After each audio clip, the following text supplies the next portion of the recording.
মসজিদ যদি কেউ বর্জন করে, মসজিদে নামাজ পড়া কেউ যদি বর্জন করে, সে নির্ঘাত স্পষ্ট পথভ্রষ্ট হবেই হবে।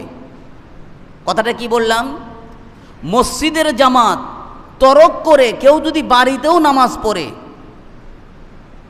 এভাবে নামাজ যদি পড়তেই থাকে, সে স্পষ্ট পথভ্রষ্ট এবং কুপুরি কাজে লিপ্ত হবে। নামাজ যারাই পড়বে না, তারা কোনো না কোনো সময় কুপুরিতে লিপ্ত হবেই হবে। হর্ষই ব্যবহার করলাম, আমি বলি নাই ভাই। নামাজের জামাত তরক করলে পথভ্রষ্ট হবেন, এই কথা কে বলেছেন? নবী করিম সাল্লাল্লাহু আলাইহি ওয়াসাল্লাম বলেছেন। কোথায়? দলিল হলো দলিল হলো আবু দাউদের হাদিস 550 নম্বর হাদিস। হযরতে ইবনে মাসউদ রাদিয়াল্লাহু তাআলা আনহু তিনি বলেন, ওয়ামা মিনকুম মিন আহাদিন ইল্লা ওয়ালাহু মসজিদুন ফি বাইতিহি।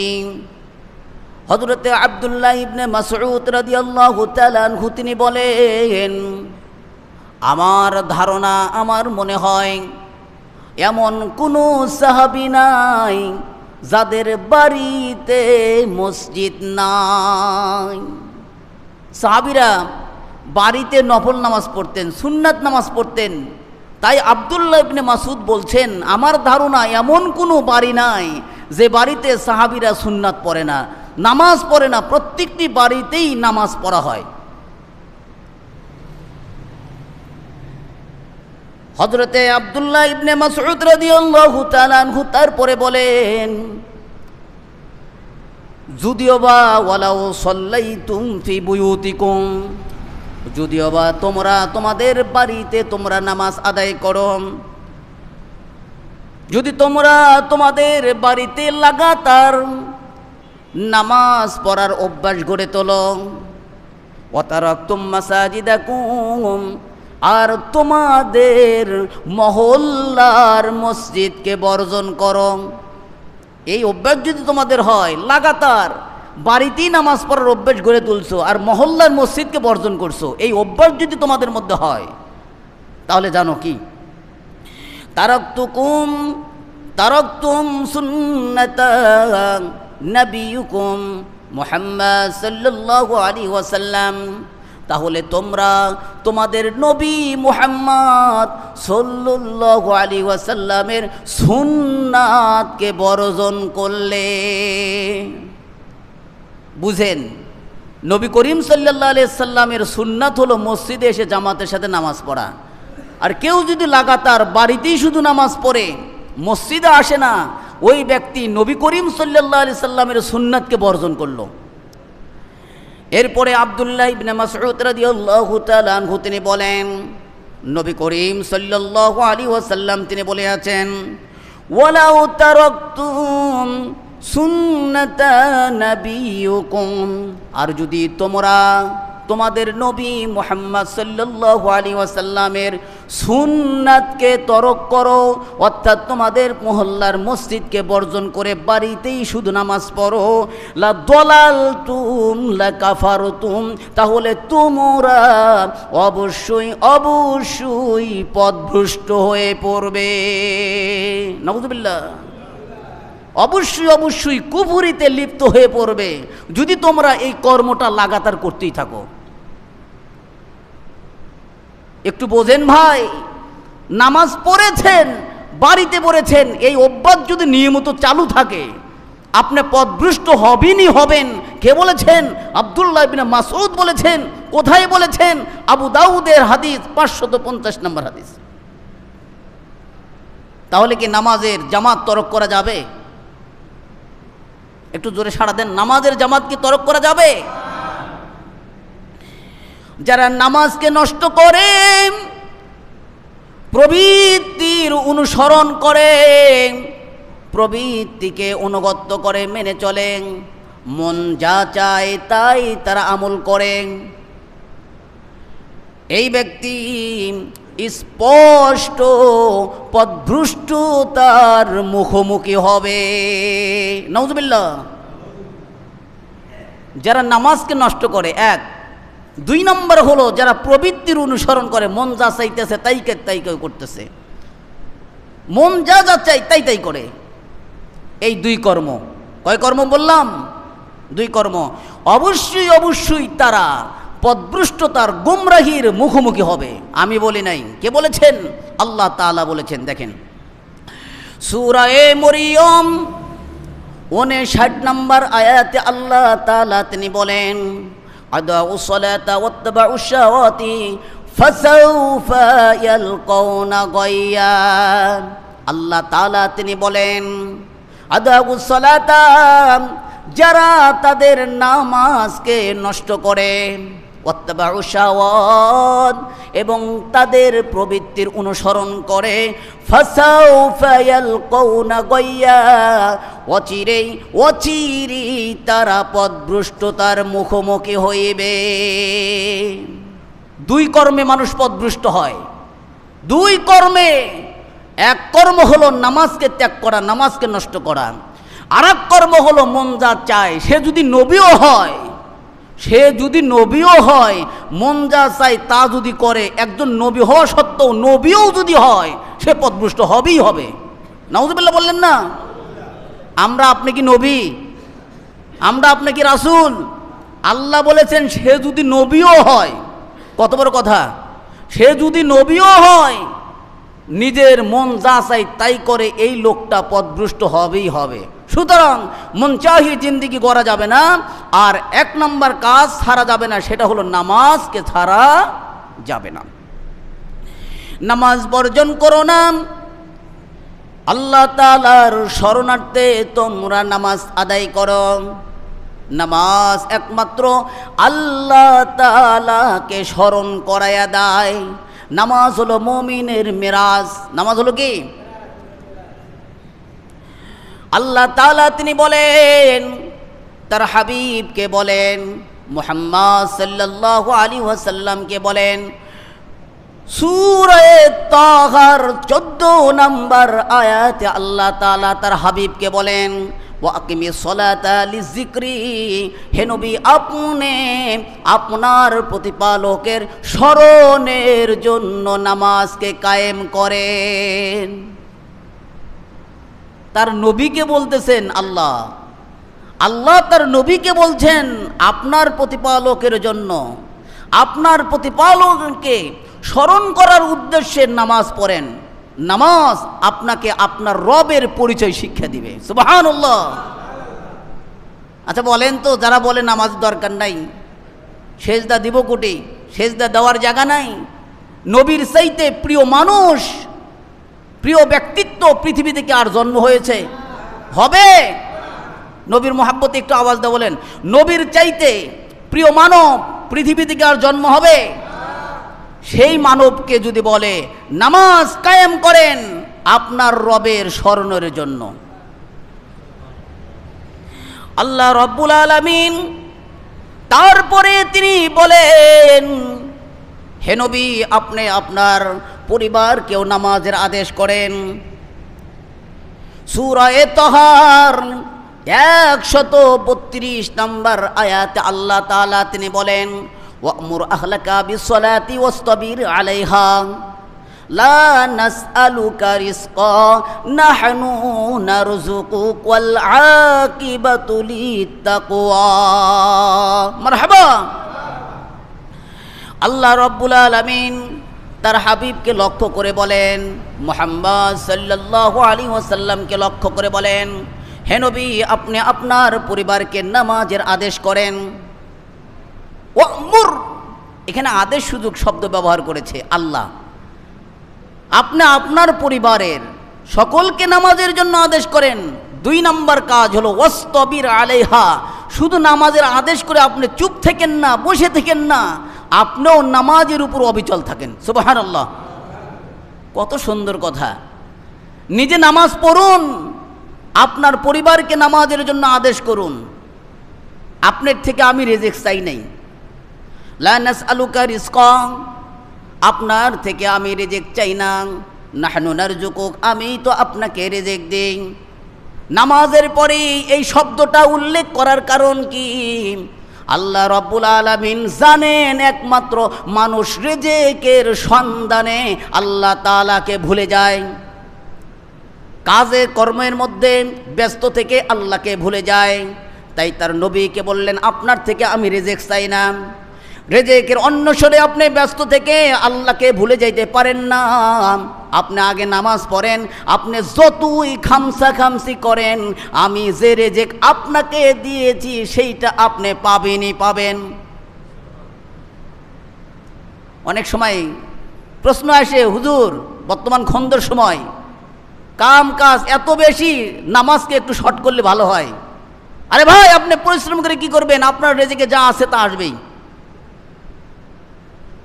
আল্লাহ জানেন, নাহনু নারজুকুক, হে নবী আপনার থেকে আমি রিজিক চাই না, আমি আপনাকে রিজিক দিই। লা নাসআলুকা রিজকা, আপনার থেকে আমি রিজিক চাই না, আপনার থেকে চাই হলো ইবাদত। আপনার থেকে কি চাই? ইবাদত। এরপরে নবী করিম সাল্লাল্লাহু আলাইহি ওয়াসাল্লাম তিনি বললেন, সাবধান হয়ে যাও, নামাজকে তোমরা বর্জন করো না, আল্লাহর স্মরণ থেকে তোমরা গাফেল হইও না। নামাজ হলো একমাত্র আল্লাহকে স্মরণ করার উত্তম পদ্ধতি, নামাজ হলো একমাত্র আল্লাহকে স্মরণ করার উত্তম মাধ্যম। নামাজ থেকে তোমরা গাফেল হইও না। যে ব্যক্তি নামাজ থেকে গাফেল হয়ে যায়, ওই ব্যক্তি কিয়ামতের দিন অন্ধ হয়ে উঠিবে এবং ওই ব্যক্তির জীবন যাপন সংকীর্ণ হইবে। নাউযুবিল্লাহ বলেন। সাবধান, নামাজ থেকে গাফেল হইও না।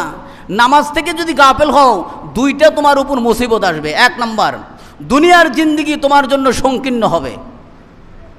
দুনিয়া মস্ত বড় হওয়া সত্ত্বেও তুমি যেন দুনিয়ায় একাই, তোমার মান সম্মান ইজ্জত সব নষ্ট হয়ে যাবে। তুমি দুনিয়াতে কোটি টাকা কামাই করলেও তোমার শান্তি থাকবে না। কারণ আল্লাহ রব্বুল আলামিন তিনি বলেছেন, আলা বিযিক্রিল্লাহি তাতমাইন্নুল কুলুব, একমাত্র মানুষের মনের প্রশান্তি মেলে আল্লাহ তাআলার জিকিরে। কোটি টাকার মধ্যে শান্তি নাই ভাই। হ্যাঁ আমি বলছি, এটা আমি বলি নাই, আল্লাহ বলেছেন। কোটি টাকার মধ্যে, সম্পদের মধ্যে শান্তি নাই। শান্তি কিসে? আল্লাহ তাআলার জিকিরে। আর একমাত্র নামাজ আল্লাহ তাআলার জিকির। নামাজের মাধ্যমে আল্লাহকে বেশি করে স্মরণ করা হয়। যে যত ভালো করে নামাজ পড়তে পারবে সে তত আত্মতৃপ্তি পাবে। নামাজ থেকে যে ব্যক্তি গাফেল হবে, ওই ব্যক্তি কিয়ামতের দিন অন্ধ হয়ে উঠবে। আমি বলি নাই, আল্লাহ বলেছেন। দেখেন, দলিল হলো সূরা তাহা 124 নম্বর আয়াত। সূরা তাহার 124 নম্বর আয়াতে আল্লাহ বলেন, ওয়ামান আ'রাদা আন যিকরি ফাইন্না লাহু মাঈশাতান দানকা ওয়া নাহশুরুহু ইয়াওমাল কিয়ামাতি আ'মা। মারহাবা। আল্লাহ তাআলা তিনি বলেন, যে ব্যক্তি আমার জিকির থেকে মুখ ফিরিয়ে নেয়। আ'রাদা শব্দের অর্থ হলো মুখকে ফিরিয়ে নেওয়া। আপনার কাছে একজন নামাজের দাওয়াত দিছে, এখান থেকে মসজিদ থেকে গিয়েছে, ধরেন প্রতিদিন সকালবেলা নামাজের দাওয়াতের উদ্দেশ্যে আপনার কাছে যায়। আপনি কি করেন? এই কথাটাকে ডিনাই করে পিঠকে দেখান, মুখকে ফিরে আনেন, ঘুরাইয়া নেন। এই শব্দের আরবি শব্দ হলো আ'রাদা। ডিনাই করে মুখকে না দেখাইয়া পিঠকে দেখান, মুখকে ফিরিয়ে নেন।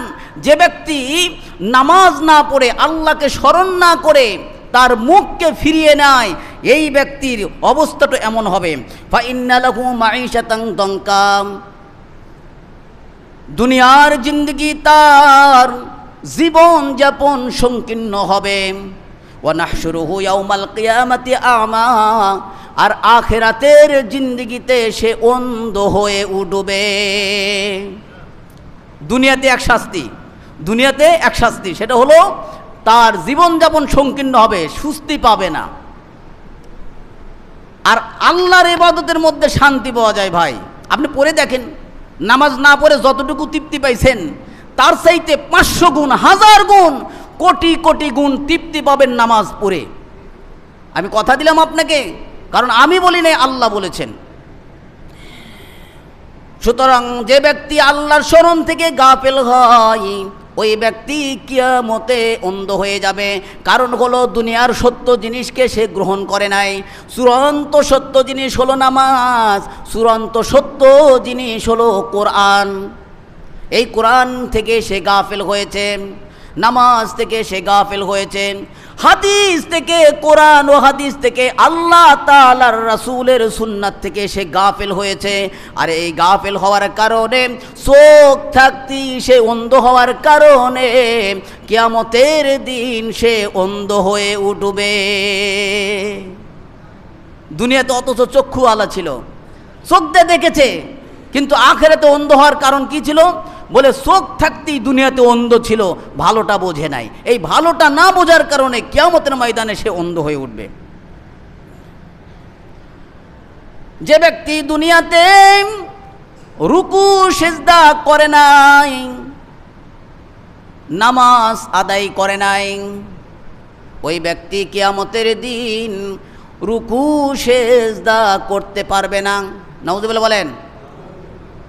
নামাজ না পড়ার সবচেয়ে বড় শাস্তি হবে এইটা, যে ব্যক্তি নামাজ আদায় করলো না, রুকু সিজদা করে নাই, কিয়ামতের দিন আল্লাহ তাআলা তার পায়ের গোড়ালিকে উন্মোচন করবেন। উন্মোচন করে তার বান্দাদেরকে বলবেন, তোমরা আমার এই গোড়ালিতে সিজদা করো। কিন্তু দুনিয়াতে যারা নামাজ আদায় করে নাই, রুকু সিজদা করে নাই, ওই ব্যক্তি কিয়ামতের দিন আল্লাহ তাআলার সেই কুদরতি পায়ে সিজদা করতে পারবে না। নাউজুবিল্লাহ বলেন ভাই। দলিল হলো সূরা কলামের ৪২ নম্বর এবং ৪৩ নম্বর আয়াত। দুইটা আয়াতে আল্লাহ তাআলা এইটা ঘোষণা করেছেন, ইয়াউমা ইউকশাফু আন সাকিন ওয়া ইদউনা ইলা সুজুদি ওয়া হুম সালিমুন। ইয়াউমা ইউকশাফু আন সাকিন ওয়া ইদউনা ইলা সুজুদি ফালা ইস্তাতিউন খাশিয়াতান আবসারুহুম তারহাকুহুম যিল্লাহ ওয়া ক্বাদ কানু ইদউনা ইলা সুজুদি ওয়া হুম সালিমুন। আল্লাহ তাআলা তিনি বলেন, সেই কিয়ামতের দিন ইয়াউমা ইউকশাফু আন সাকিন, এই সাক বলা হয় এই হাঁটু আর এই গোড়ালি, এই হাঁটু এই গোড়ালির মাঝখান, এইটাকে বলা হয় সাক। আর এক সাক, এই এক সাকে লুঙ্গি ইজার পরা সুন্নাত। এই সাকের নিচে যাওয়া সুন্নাত নয়, গিটার নিচে লুঙ্গি যাওয়া সুন্নাত নয়, সুন্নাত হলো এই সাক, এটাকে বলা হয় সাক। আল্লাহ রাব্বুল আলামিন এই সাক পর্যন্ত উন্মোচন করবেন কিয়ামতের দিন। এই সাক পর্যন্ত কি করবেন? পায়ের গোড়ালি এটা পর্যন্ত উন্মোচন করবেন, মুক্ত করে দিবেন, ঢাকা থাকবে না, খোলা থাকবে। এই খোলা থাকা অবস্থায় আল্লাহ রাব্বুল আলামিন তিনি বলবেন, ওয়া ইদউনা ইলা সুজুদ, তোমরা এই গোড়ালিতে সেজদা করো। ফালা ইস্তাতিউন, কিন্তু দুনিয়াতে যারা সেজদা করে নাই, লা ইস্তাতিউন, তারা তাদের এই শরীর নিয়া আর রুকু করতে পারবে না, আর সেজদা করতে পারবে না, সোজা হয়ে থাকবে। বলা হবে তোমরা রুকু করো না কেন? অনেকে পারবে, কারা? বলে যারা রুকু করেছে দুনিয়ায়, যারা সেজদা করেছে দুনিয়ায়, তাদের মাজরা ভাঁজ হবে। তাদের মাজরা কি হবে ভাই? ভাঁজ হবে। কিন্তু তাদের মাজরা ভাঁজ হবে না যারা দুনিয়াতে রুকু সেজদা করে নাই। আল্লাহ বলবে তোমাদের কি হয়েছে, রুকু করতে পারো না কেন? দেখেন তাদের অবস্থা কি হবে। খাশিয়াতান আবসারুহুম তারহাকুহুম যিল্লাহ, আল্লাহ যখন এই কথা বলবেন তাদের অবস্থা এমন হবে, তারা লজ্জিত অপমানিত হয়ে, ভরাক্রান্ত অপমানিত হয়ে, তাদের চক্ষু নত হয়ে যাবে, ভীত সন্ত্রস্ত হয়ে পড়বে, তারা লজ্জায় তাদের মাথা নত হয়ে পড়বে। আমরা কেন আল্লাহ তাআলাকে সেজদা করতে পারছি না? আল্লাহ রব্বুল আলামিন তখন খুলে বলবেন, তোমরা এখন সেজদা না করার কারণ হলো তোমরা যখন দুনিয়াতে ছিলে, ওয়া ক্বাদ কানু ইদউনা ইলা সুজুদি ওহুম সালিমুন, তোমরা যখন দুনিয়াতে ছিলে সুস্থ ছিলে, কিন্তু সুস্থ থাকা অবস্থায়ও তোমরা দুনিয়াতে সেজদা করো নাই, রুকু করো নাই।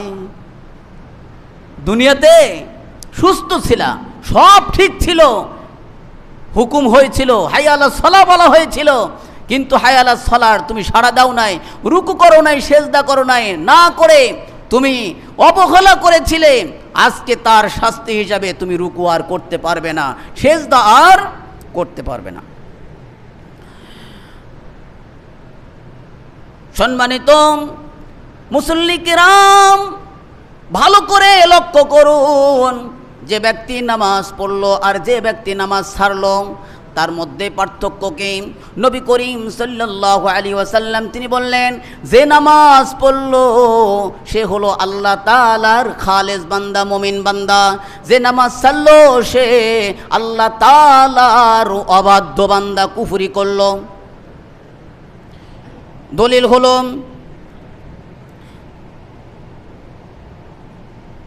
আবু দাউদের হাদিস 4678 নম্বর হাদিস।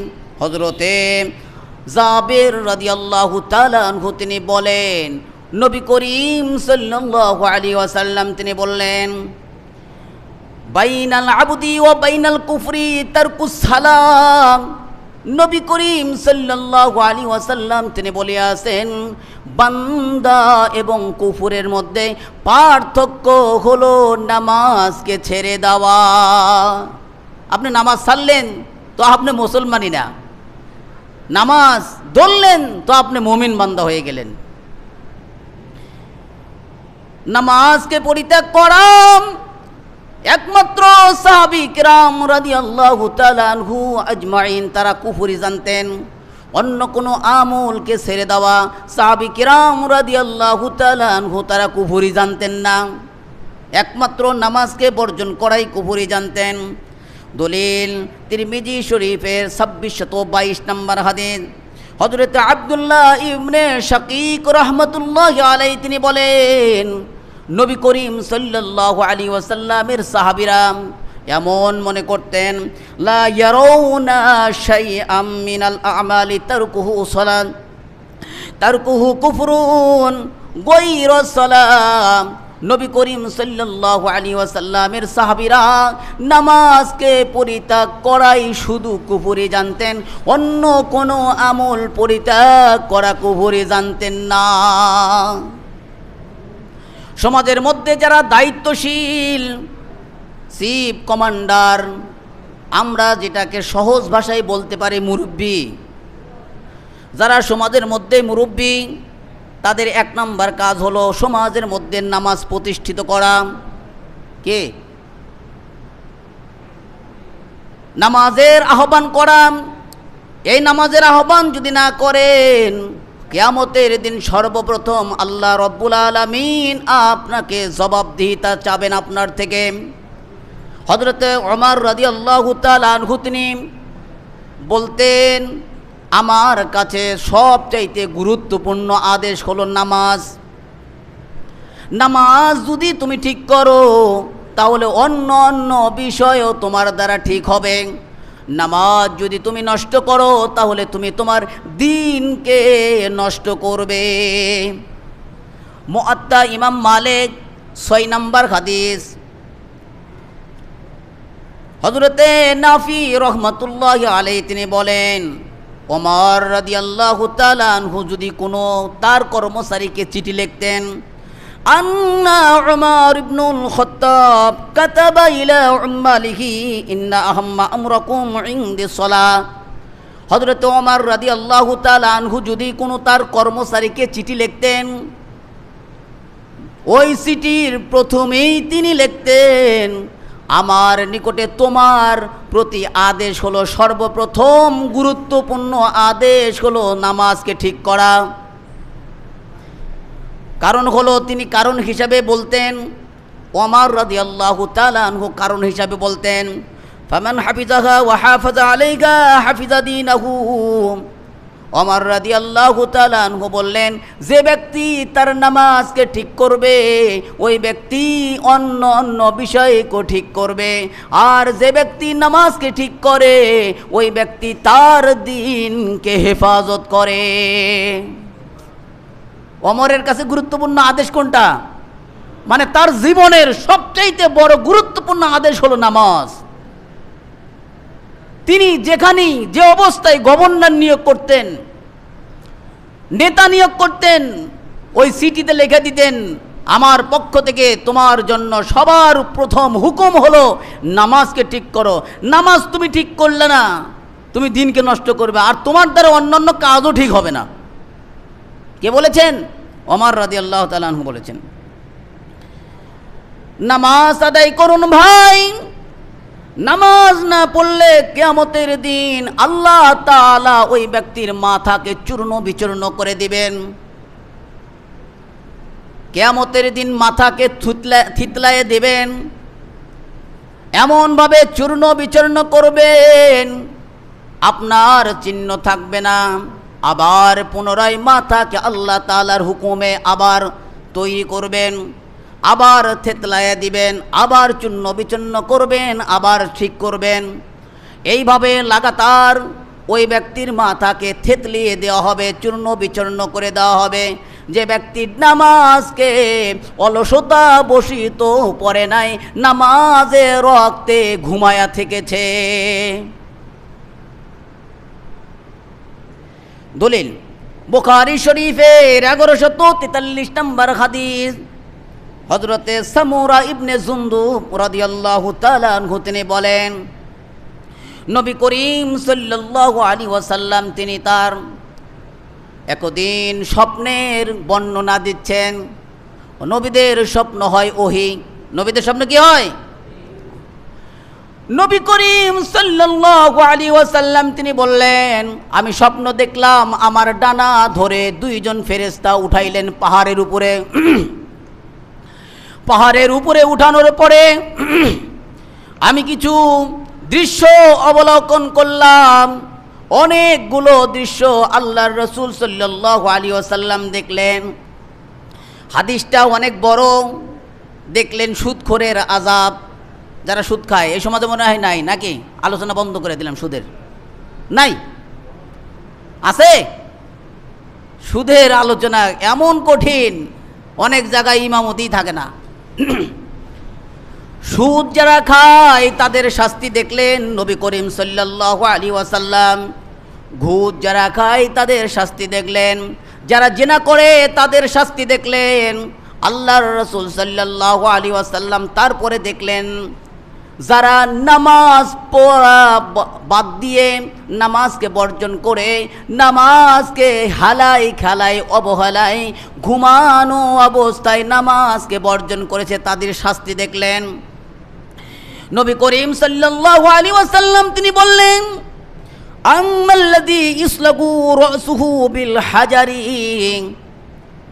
ওই ব্যক্তির বর্ণনা তোমরা শোনো যার মাথা পাথর দিয়া থেতলিয়ে দেওয়া হচ্ছে, যার মাথা পাথর দিয়া চূর্ণ বিচূর্ণ করে দেওয়া হচ্ছে।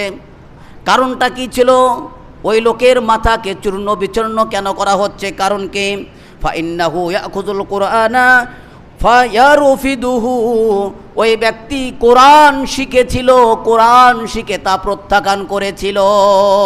এক নম্বর বদগুণ ছিল, কোরআন শিখছে। এই যে আমাদের মতন মৌলবী গ্রেপ্তার হয়ে যাবে।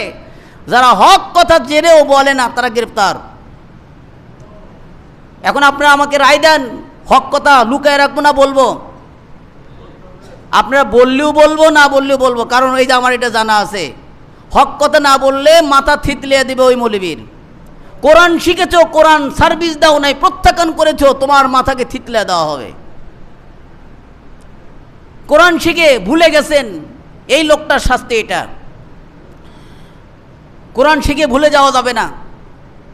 মহল্লায় যারা কোরআন শিখছেন, হালকা হালকা পারেন, এরাও যেন কোরআন পড়া ভুলে যান না। ছেড়ে দিয়েন না ভাই।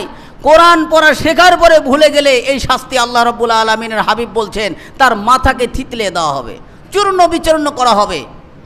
নবী করিম সাল্লাল্লাহু আলাইহি সাল্লাম তার চোখে দেখে এসেছেন। হাদিসটা কোথায়? বুখারী শরীফের 1143 নম্বর হাদিস। এরপরে নবী করিম সাল্লাল্লাহু আলাইহি ওয়াসাল্লাম তিনি বললেন, 2 নম্বর ভুল করত ওই ব্যক্তিটা যার মাথাকে আল্লাহ তাআলা চূর্ণ বিচূর্ণ করে দিচ্ছেন, ফেরেশতাদের মাধ্যমে পাথর দিয়া চূর্ণ বিচূর্ণ করছেন। ওই লোকটার 2 নম্বর ভুল ছিল, 2 নম্বর অপরাধ ছিল ওয়ায়ানামু আনি সলাতিল মাকতুবাতি, ফরজ নামাজের সময় অলসতা করে ঘুমায়া থাকতো। ফরজ নামাজের সময় অলসতা করে ঘুমের কারণে, বলেন তো, অথচ ইসলামে বলেছে ঘুমন্ত ব্যক্তির উপর শরিয়াতের কোনো হুকুম নাই, তারপরেও ঘুমন্ত ব্যক্তির ব্যাপারেই এই কথা বলা হয়েছে। যারা সজ্ঞান, যারা জাগনা থাকা অবস্থায় কানে আজান ঢুকেছে, এরপরেও যারা মসজিদে আসেন নাই, তাদের শাস্তি কি পরিমাণ হতে পারে আপনি একটু অনুধাবন করেন। বুঝে আসতেছে? ঘুমন্ত অবস্থায় আপনি নামাজ, ফরজের নামাজ ঘুমন্ত অবস্থায় পার করছেন, এই কারণে আল্লাহর রাসূল বলতেছেন ওই লোকটার মাথাকে চূর্ণ বিচূর্ণ করা হচ্ছে পাথর দিয়া। নামাজকে ছাড়া যাবে ভাই? নবী করিম সাল্লাল্লাহু আলাইহি ওয়াসাল্লাম তিনি বলেন, নামাজের তোমরা গুরুত্ব দাও। দুনিয়ার মধ্যে তোমরা যা কিছু অর্জন করো, দুনিয়ার মধ্যে কোটি কোটি টাকার সম্পদ তুমি অর্জন করতে পারো, মেহনত করতে পারো, কিন্তু জেনে রাখো দুনিয়ার মধ্যে যাহা কিছু আছে তার চাইতেও 2 রাকাত নামাজ হলো উত্তম। আল্লাহ রাসূলকে বলা হইল আপনি কোনটা নেবেন? দুনিয়ার সব কিছু আপনাকে দেওয়া হইল, আর 2 রাকাত নামাজ কোনটা নেবেন? আল্লাহ রাসূল বললেন আসসালাত ওয়া মা মালাকাত আইমানুকুম।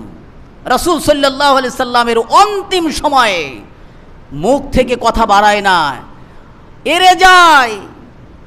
অসুস্থ অবস্থা, আল্লাহ রাসূলের সে যখন শেষ নিঃশ্বাস ত্যাগ হয়ে যাবে, এমত অবস্থায় নবী করিম সাল্লাল্লাহু আলাইহি ওয়াসাল্লাম 2টি কথা বলেছিলেন।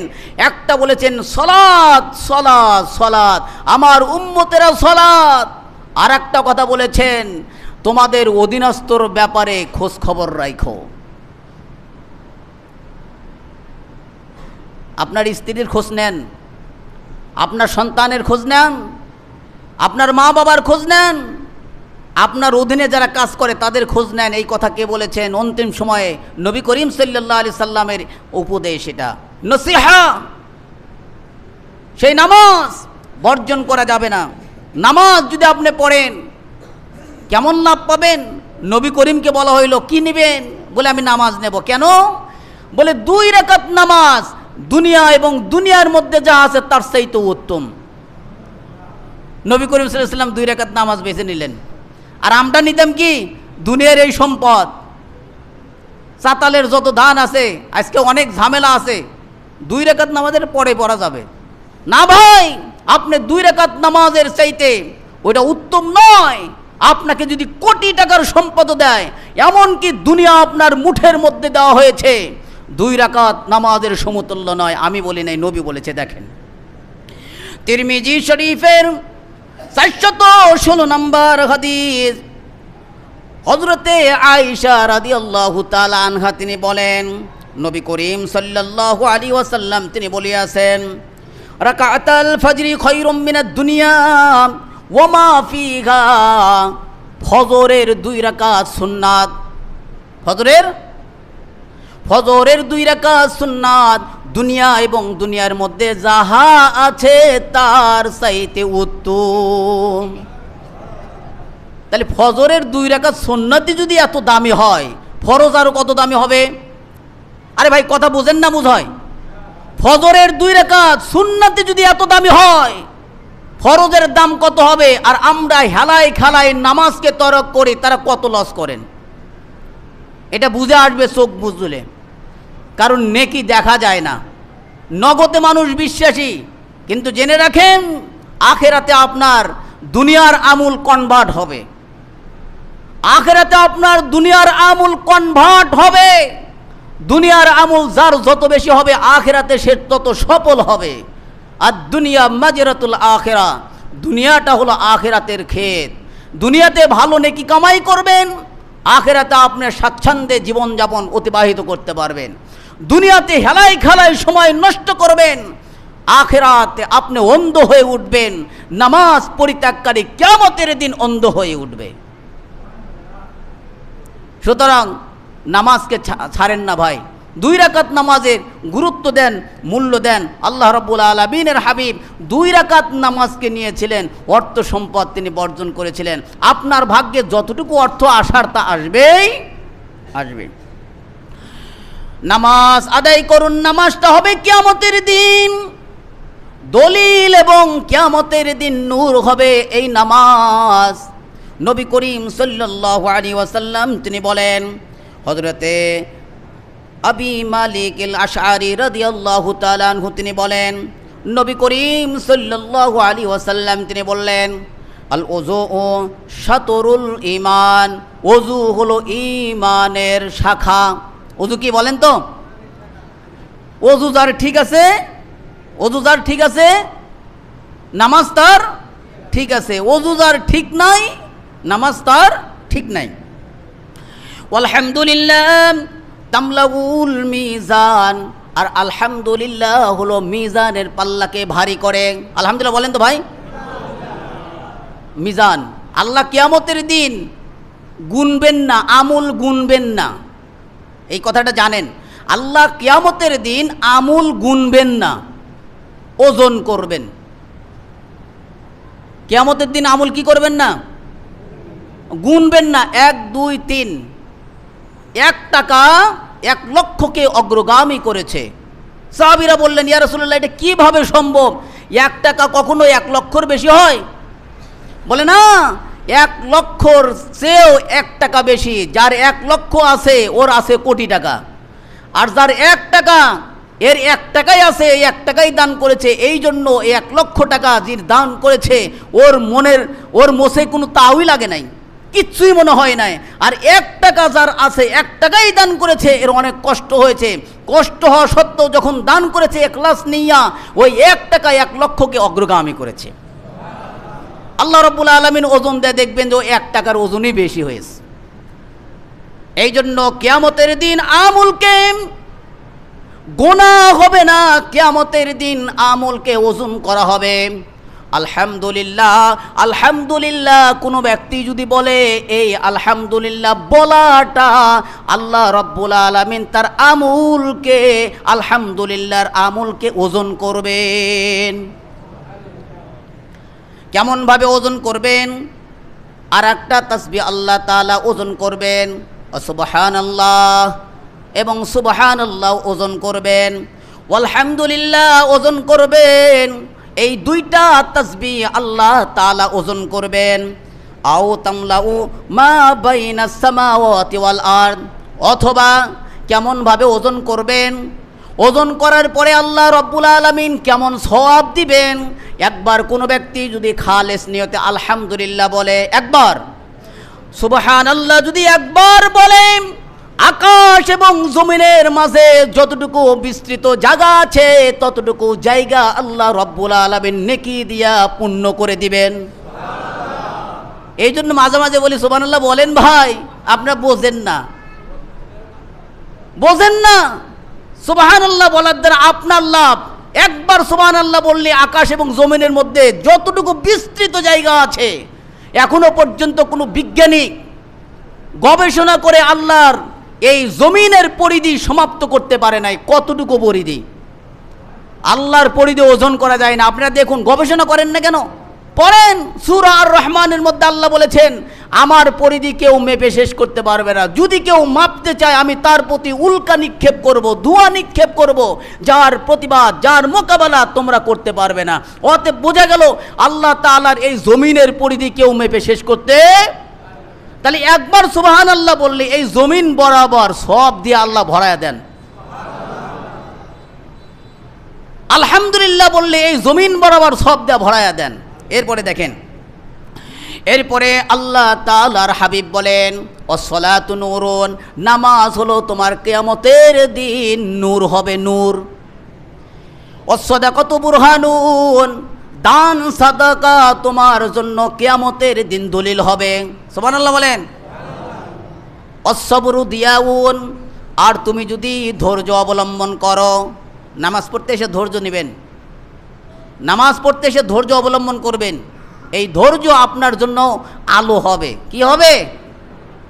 অসবরু দিয়াউন, ধৈর্য হলো তোমার জন্য সফলতা, তোমার জন্য আলো হবে।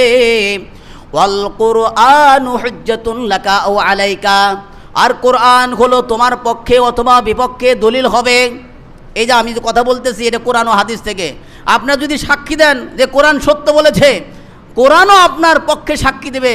আল্লাহ এরা দেখে নাই, জানে না, আপনাকে বোঝে নাই। আমি বলেছিলাম জান্নাত আছে, কোরআনে বলেছে। আমি বলেছিলাম জাহান্নাম আছে, কোরআনে বলেছে। এরা তাই না দেখেই বিশ্বাস করেছে, আমি ওর জন্য দলিল হয়ে গেলাম। আল্লাহ তাদেরকে মাফ করে দাও। কোরআন তোমার পক্ষে অথবা বিপক্ষে দলিল হবে। নবী করিম সাল্লাল্লাহু আলাইহি ওয়াসাল্লাম তিনি বললেন কুল্লুন নাসু ইয়াগুদ্দু, প্রত্যেকটা দিন, প্রতিটা দিন মানুষ সকাল অতিবাহিত করে, প্রতিদিন মানুষ সকাল অতিবাহিত করে। ফাবায়ুন নাফসুহু, তার নিজেকে বিক্রি করার মাধ্যমে। এমন কোনো দিন নাই যে মানুষ বিক্রি হয় না, মানুষ কেনা বেচা হয়। মানুষ কি হয়? আল্লাহ রাসূল বলেছেন এমন কোনো দিন নাই যে প্রত্যেকটা দিন মানুষ ক্রয় বিক্রয় হয় না, প্রত্যেকটা দিন সকাল করে মানুষ ক্রয় বিক্রয় হয়। ফলে ফামুতিকুহা, ফলে সে নিজেকে আজাদ করে। আও মুবিকুহা, ফলে সে নিজেকে শয়তানের কাছে বিক্রি করে। বিক্রি করে একজনের কাছে, শয়তানের কাছে। যখন শয়তানের কাছে বিক্রি হয়ে যান তখন শয়তানের গোলাম হয়ে যান, আর শয়তান থেকে যখন আপনি আজাদ হন তখন আল্লাহর গোলাম হয়ে যান। সুবহানাল্লাহ। এই জন্য নবী বলেছেন মুমিন ঘর থেকে মুমিন হয়, বাইর হয়, আবার ফেরে কখনো কাফের হয়ে, আবার কেউ কাফের হয়ে বাইর হয়, মুমিন হয়ে ফেরে। অর্থাৎ মুমিন হতেও দেরি হয় না, কাফের হতেও দেরি হয় না। এই জন্য সাবধানতা অবলম্বন করতে হবে, আপনার জীবন যেন শয়তানের কাছে বিক্রি না হয়। যে ব্যক্তি নামাজ আদায় না করে, সালাত আদায় না করে ঘর থেকে বাহির হয়, ওই ব্যক্তি শয়তানের ঝান্ডা নিয়ে বাহির হয়। আর যে ব্যক্তি সালাত আদায় করে মসজিদ থেকে বাহির হয়, ওই ব্যক্তি আল্লাহ তার রাসূলের ঝান্ডা নিয়ে বাহির হয়। যে ব্যক্তি নামাজ পড়লো অলস মুক্ত হইল, যে ব্যক্তি নামাজ ছাড়লো সে অলসযুক্ত হইল। সুতরাং নামাজ বর্জন করেন না।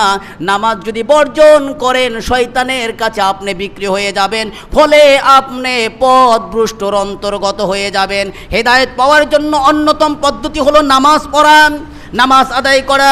তাই তো নবী করিম সাল্লাল্লাহু আলাইহি ওয়াসাল্লাম বলেছেন, হে আমার উম্মতেরা, তোমরা আমার এই সুন্নাতকে বর্জন করো না। 5 ওয়াক্ত নামাজ জামাতের সহিত মসজিদে এসে নামাজ আদায় করো। এইটা হলো আমি নবীর সুন্নাত। যে ব্যক্তি আমি নবীর সুন্নাতকে অর্জন করলো সে হেদায়েত প্রাপ্ত হইল। আর যে ব্যক্তি আমি নবীর সুন্নাতকে বর্জন করলো, লা দালালতুম ওয়া কাফারতুম, অবশ্যই ওই ব্যক্তি পথভ্রষ্ট এবং কুফরিতে লিপ্ত হবে। এখন বুঝে থাকলে বলেন, নামাজ কি ছাড়বেন না ধরবেন? জামাতের সাথে না জামাত ছাড়া? পুরুষের বাড়িতে নামাজ হয় না, এগুলো আসবে আলোচনায়। আল্লাহ আমাদের সকলকে তৌফিক দান করুক, আমিন।